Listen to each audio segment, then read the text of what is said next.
नमस्कार, news 18 लोकमतच्या live मध्ये आपल्या सगळ्यांचं स्वागत। दुसऱ्या टप्प्यातल्या लोकशाहीच्या उत्सवाला सुरुवात झाली आहे खरी, मात्र पहिला टप्पा असो की दुसरा टप्पा असो, दोन्हीही ठिकाणी अर्थात जेवढं राजकारण तापले तेवढंच ऊन देखील तापले आणि या उन्हाचा फटका हा पहिल्या फेजमध्ये मतदानावर बसला होता। आपल्याला माहिती आहे की नागपुरात 5 मतदारसंघात ज्यावेळी मतदान झालं त्यावेळेस मतदानाची घसरलेली टक्केवारी ही उमेदवारासाठी, निवडणूक आयोगासाठी आणि प्रत्येकासाठीच जराशी काळजीची गोष्ट बनली होती। खास करून केंद्रीय भाजपने देखील याची चांगली दखल घेत लवकरात लवकर यावर उपाय शोधा आणि मतदानाचा टक्का वाढवा अशा पद्धतीने स्पष्ट संकेत, स्पष्ट आदेश जे आहेत ते आपल्या यंत्रणेने दिले होते। दुसऱ्या टप्प्याच्या मतदानाला सुरुवात झाली आणि 8 लोकसभा मतदारसंघ बुलढाणा, यवतमाळ, वाशिम, अमरावती, वर्धा आणि याचबरोबर 3 इकडं हिंगोली, परभणी आणि नांदेड, मराठवाड्याचा काहीसा भाग आणि विदर्भातला पश्चिम विदर्भाचा हा काही भाग, या सगळ्या ठिकाणी आता साधारण 12:15 12:30ची वेळ झाली आहे आणि पारा पोचलाय, म्हणजेच सेल्सिअस अंश तापमान पोचले। अर्थात काही ठिकाणी 41-42 तर काही ठिकाणी 40। दुपारी जर 1-2ची किंवा 3 पर्यंत हा आकडा बघितला तर अजून वाढतोय की काही भीती जी आहे आणि या सगळ्या भीतीच्या पोटीच मतदानाचा टक्का घसरण्याची एक जास्त भीती आहे। आतापर्यंतची आकडेवारी जर बघितली तर अगदी सकाळी बऱ्याच ठिकाणी खूप चांगलं मतदान झालं। खास करून नांदेडमध्ये सर्वाधिक, आतापर्यंतचा आकडा जर बघितला तर नांदेडमध्ये सर्वाधिक 20% जास्त मतदान झाले।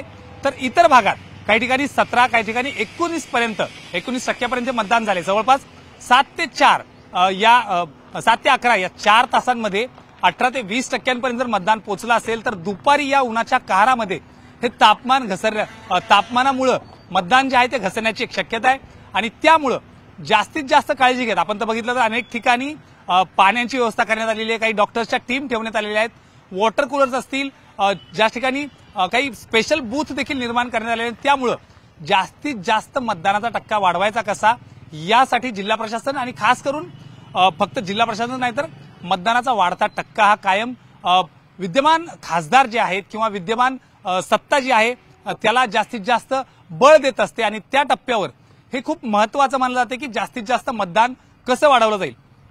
आतापर्यंतची आकडेवारी आता मी जसं सांगितलं की विदर्भ, पश्चिम विदर्भ जो आहे त्या ठिकाणी 5 पैकी जे सगळे लोकसभा मतदारसंघ आहेत 17 ते 19% इथं मतदान झाले।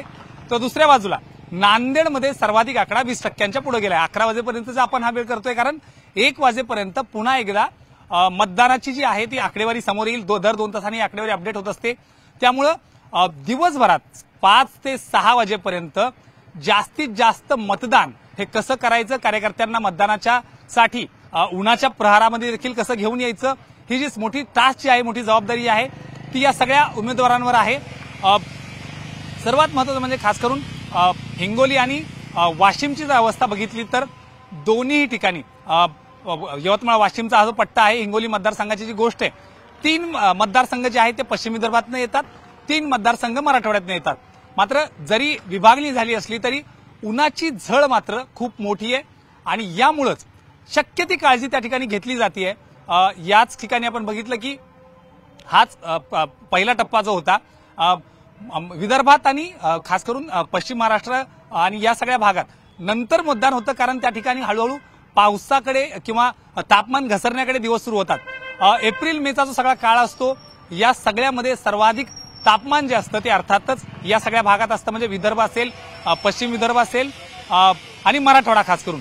त्यामुळं लवकरात लवकर इथलं निवडणूक किंवा तिथलं मतदान कसं पार पाडता येईल याकडे केंद्रीय निवडणूक आयोगाचं देखील लक्ष असतं।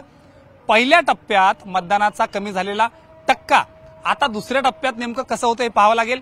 मात्र सध्याची परिस्थिती बघितली तर उत्साह जो आहे विदर्भात देखील दिसला होता आणि मराठवाड्यात खास करून नांदेडमध्ये मी आज दिवसभर बघतोय की 7 पासून म्हणजे अगदी मॉर्निंग वॉकला बाहेर पडलेली लोक थेट मतदान केंद्रावर पोहोचली। मग त्यामध्ये ज्येष्ठ नागरिक असतील, फर्स्ट वोटर असतील, पहिल्यांदा जे मतदान करतायत ते असेल, अशी सगळी लोक लवकरात लवकर मतदान कसं करून बाहेर पडता येईल यासाठी प्रयत्न करत होते। अनेक ठिकाणी अगदी 7 ते 9 पहिला जो टप्पा होता अनेक ठिकाणी मतदानासाठी रांगा लायला देखील पाहायला मिळाल्या। त्याचं एकमेव कारण म्हणजेच मतदानाचं दुपारच्या पद्धतीने होणारी अडचण आणि त्यामुळे आता मतदान केंद्रावर काहीशी शांतता दिसते, काहीशी गर्दी कमी विरळ झालेली दिसते। मात्र अगदी नवविवाहित जोडपे असतील, तरुण असतील, ज्येष्ठ मंडळी असेल, प्रत्येक जण मतदानासाठी बाहेर पडतोय। आणि या सगळ्या टप्प्यावर आता परिस्थिती बघितली तर एकीकडे एवढं प्रचंड ऊन असताना याच काही भागात अवकाळी पावसाचा देखील अंदाज देण्यात आलाय। त्यामुळे हाच अवकाळी पाऊस दिवसभरात न येता मतदान पार पडल्यावर कसा येतो याकडेच सगळ्या उमेदवारांचं जे काय म्हणतो आपण प्रार्थना असेल ती असेल कदाचित। कारण जर मध्येच अवकाळी पाऊस झाला तर एक मोठा उकाड्याची लाट तात्पुरती येते आणि त्याचा देखील फटका मतदानावर बसू शकतो।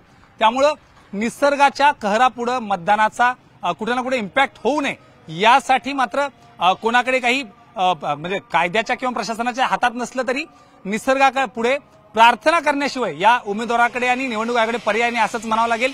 सध्याची परिस्थिती बघितली तर दुपारचे 1 आता वाजत आलेले आहेत। तिसरी अपडेटेड आकडेवारी जी आहे ती येणार आहे 7 ते 9, 9 ते 11, 11 ते 1 ची आकडेवारी काही वेळातच येईल।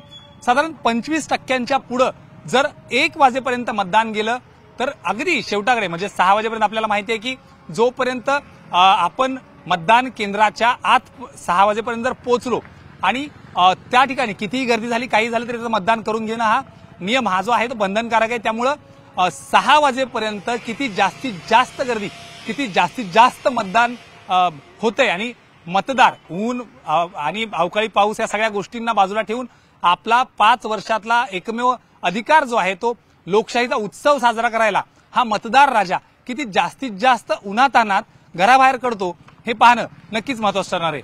हे सगळे आकडे, ही सगळी ताजी आकडेवारी आम्ही तुमच्यापर्यंत वेळोवेळी पोहोचवत राहू।